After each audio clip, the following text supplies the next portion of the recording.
Here now, a little more on Brexit, is Nile Gardiner from the Heritage Foundation, former aide to Margaret Thatcher. Kind of interesting to see the pound sterling turning around a bit there. Wonder now what investors are betting on because, you know, your guess is as good as the next person as to what's next. How does this all end up after this big-time defeat for Theresa May today?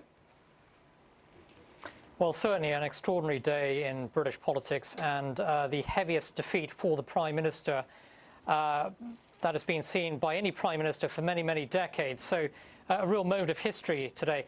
I think tomorrow we're going to see this no-confidence vote being pushed by the Labour Party defeated because the Labour Party doesn't have the votes really to bring down this government. So I think it's largely symbolic. And I think the Prime Minister now has a clear choice going forward.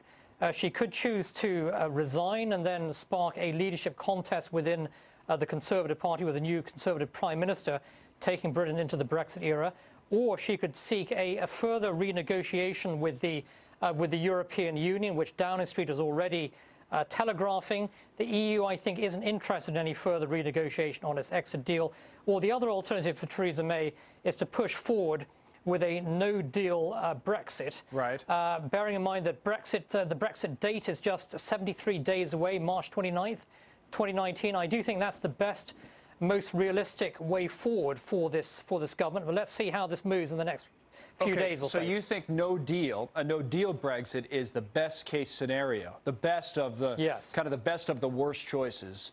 Why is that, as opposed to, say, a second referendum, which has come up, and at least from the data I looked at today, and the average of the polls in the UK actually has more support now than it did. The numbers I saw were 54-46 in favor of Remain if you were to vote again.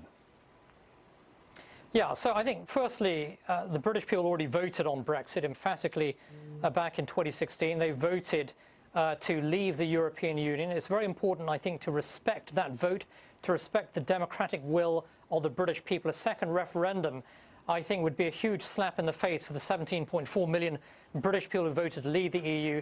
I think, secondly, there's no realistic prospect of a second referendum as long as you have a Conservative government in power. So Theresa May has flatly ruled out a second referendum. The only chance that you will see that is if this government is brought down tomorrow, and then if you have a Labour government emerging, they may hold a second referendum. It's not absolutely clear they would. If there was a second referendum, I think it would be extremely close, close fought. But I think the most important thing is that the British people have already voted to leave the EU. Got it. That decision is now in legislation.